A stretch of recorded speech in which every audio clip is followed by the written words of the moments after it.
Bonjour et bon lundi à tout le monde. Je vais vous lire un message que j'ai à peine posté, qui m'est arrivé d'un jeune frère, Nexus.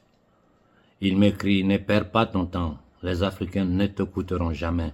Ce que tu répètes depuis des années, que je t'écoute, tu vas échouer. Ils préfèrent le foot, les sexualités, la danse. Merci, grand frère.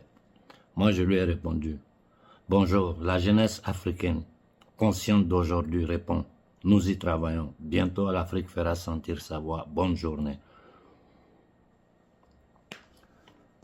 Nous y travaillons. Au Burkina, les choses sont en train de se mettre sur pied. Et chaque jour, de nouveaux mouvements, de nouvelles personnes s'approchent à moi et j'essaie d'être le lien entre tous ces mouvements au Burkina. C'est notre rôle. Je suis votre aîné.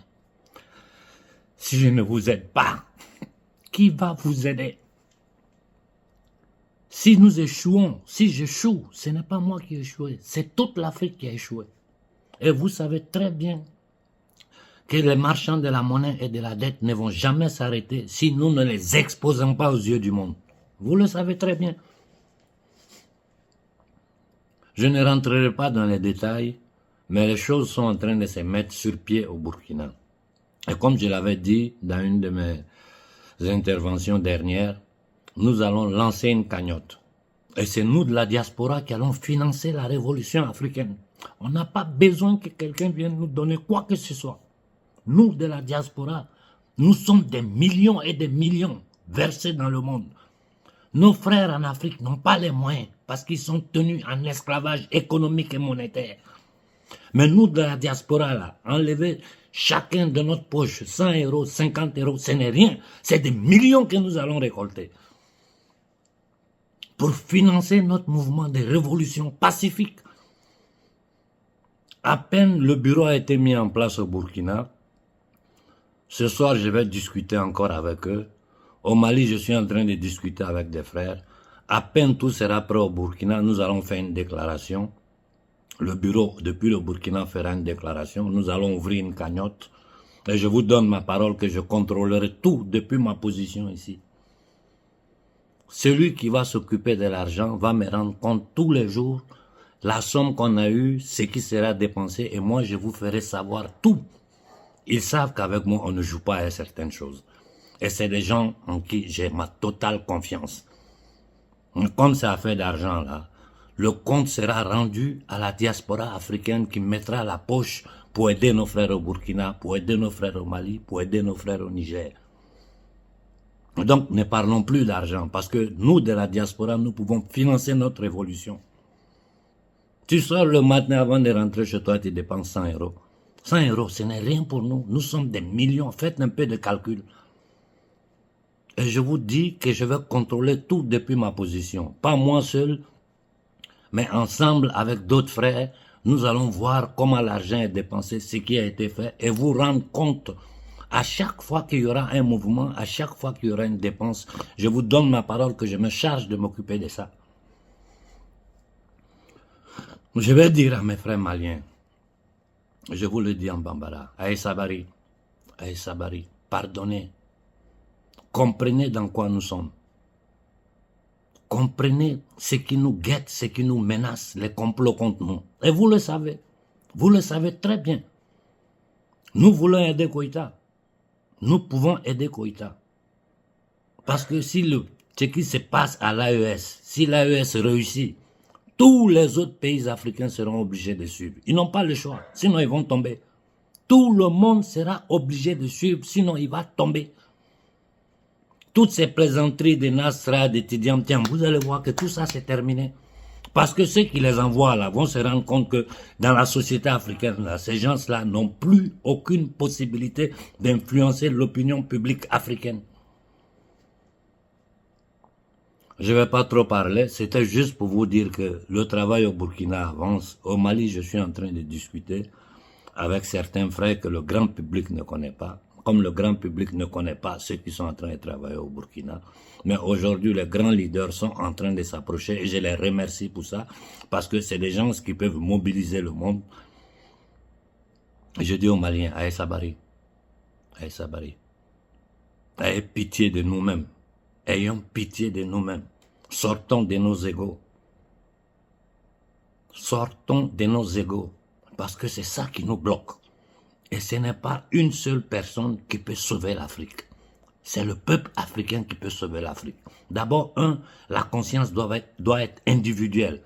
Et cette conscience individuelle, quand elle devient collective, là, c'est un tsunami que personne ne peut arrêter. Nos revendications sont claires aux yeux de l'humanité, aux yeux du monde entier, et toute l'humanité sait que ce que nous sommes en train de dire est vrai. Donc tous ces batraciens de politiciens occidentaux, ces esclaves d'un patron de la monnaie et de la dette, ils n'auront même plus le courage de venir s'arrêter devant nous pour parler. Bon, je vais m'arrêter là et je continuerai à travailler derrière le rideau. Il faut avoir une pensée vraiment sur le Congo et le Tchad parce que la comédie qu'ils sont en train de faire au Tchad, nous allons trouver voies et moyens pour arrêter ça. Mais la situation au Congo est très grave. La situation au Congo est grave. Il faut que nous mettons tout sur pied pour bloquer toutes leurs tentatives au Congo. On est resté assis, ils ont balkanisé le Soudan. Regardez ce que le Soudan est devenu aujourd'hui. En Afrique de l'Est, il y a beaucoup de choses qui se passent, dont je n'ai pas le temps d'en parler. Mais l'attaque est globale, c'est sur tout le continent africain. Et ce n'est pas seulement nous, c'est l'humanité entière qui est attaquée. Regardez ce qu'ils sont en train de combiner au Moyen-Orient. Regardez ce qu'ils sont en train de faire. À chaque fois, je vous dis que je vais vous parler de la situation de la société civile occidentale. Mais je suis tellement pris pour l'organisation de nos troupes que j'oublie. Et toutes les personnes que moi je respecte, que je considère, en privé, je suis en train de leur écrire. Mon numéro privé, dans le monde africain, il y a 4-5 personnes qui ont mon numéro privé. Et hier tard dans la nuit, vers minuit, 1h du matin, j'ai écrit à Bandakani. Je lui ai écrit, j'ai dit Bandakani, on a besoin de ta voix. De mon numéro privé. Et je lance ici, à Afrique Média, c'est même pas la peine, parce que le directeur des programmes d'Afrique Média nous a toujours ouvert les portes. À tout le monde. C'est notre télévision. Je lance ici un appel à tous les panélistes africains. Des panafricanistes, toujours, comment il s'appelle? C'est monsieur que j'aime beaucoup. Professeur Mbelek, je crois, c'est un astrophysicien. Et tous les panélistes des panafricanistes, d'Afrique Média, de toutes nos télévisions, accompagnons-nous dans le projet que nous sommes en train de mettre sur pied. Il est temps que notre peuple s'élève de façon pacifique, avec des revendications claires, en soutien aux nos dirigeants. Les projets pour le développement de l'Afrique, moi qui ne suis personne là, ma table est remplie. Ma table est remplie et ce sont des projets excellents. Et c'est des projets qui viennent de partout, de l'Italie, de la France, de l'Allemagne, de la Tunisie. De partout, les entrepreneurs rentrent en contact avec moi. Konaré, j'ai telle idée pour l'Afrique, Konaré. Et je prends les dossiers, je les lis, je discute avec eux. Ma réponse c'est quoi? Je leur dis, tant que nous on est dans le franc CFA, là, on ne peut pas parler de projets. Ayez un peu de patience. Ce sont des projets intéressants. On va sortir du franc CFA et vous allez parler avec nos gouvernements. C'est pas mon rôle. Ce que je peux faire pour vous, c'est faire la promotion des projets qui sont bons, qui vont donner à travailler à des millions d'Africains. Je ne veux rien. Je vous ai toujours dit, moi, je ne veux rien. Ça ne m'intéresse pas. Ce que je veux, là, ce n'est plus jamais voir nos enfants dans les bateaux. Ce que je veux, là, que quelqu'un ne plus jamais en Afrique, quelqu'un meure parce qu'il ne peut pas se soigner. Ce que je veux, là, c'est que chaque Africain puisse manger 3 fois par jour. Ce que je veux, c'est que l'Afrique vive dans des conditions de dignité. C'est tout ce que je demande. J'ai 57 ans. Le combat que je mène, c'est pour vous. Si j'échoue, nous avons tous échoué. Je m'arrête là pour ce soir. Nous allons continuer à travailler derrière le rideau. Les lignes sont en train de bouger. J'ai bonne espérance. Et je sais que d'ici quelques semaines, quelque chose va se passer. Vous allez voir les premières déclarations de bureaux mis en place dans ces 3 pays de l'AES. Ce n'est pas facile, mais il y a trop de personnes de bonne volonté. Il y a trop de jeunes gens de bonne volonté qui n'ont pas la voix, qui n'ont pas le soutien. Je finis en disant, aux leaders panafricains qui ont une grande visibilité. Il est temps que vous vous joigniez à nous. Il est temps. Arrêtez de vouloir être devant les choses, d'occuper l'espace pour continuer à analyser. Tout ce que vous analysez, les jeunes Africains savent. Aidez-nous dans la construction d'un mouvement populaire, révolutionnaire, pacifique. C'est la seule façon de faire entendre notre voix. Vous voyez, le monde entier soutient la Palestine.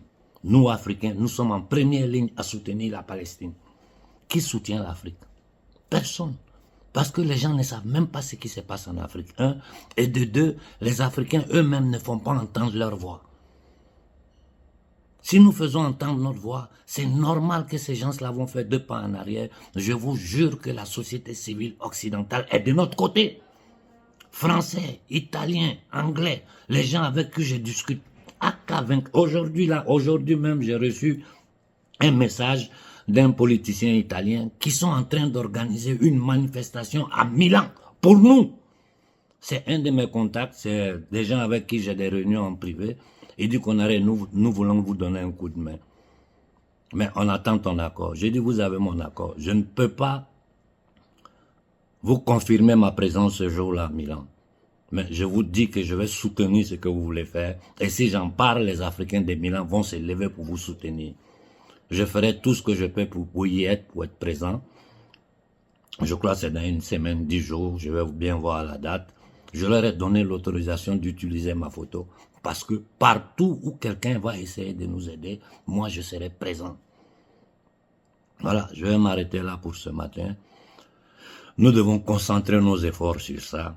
Il n'y a que ça qui peut aider nos gouvernements. Il n'y a que ça qui peut sortir toute l'Afrique de la misère, de l'humiliation.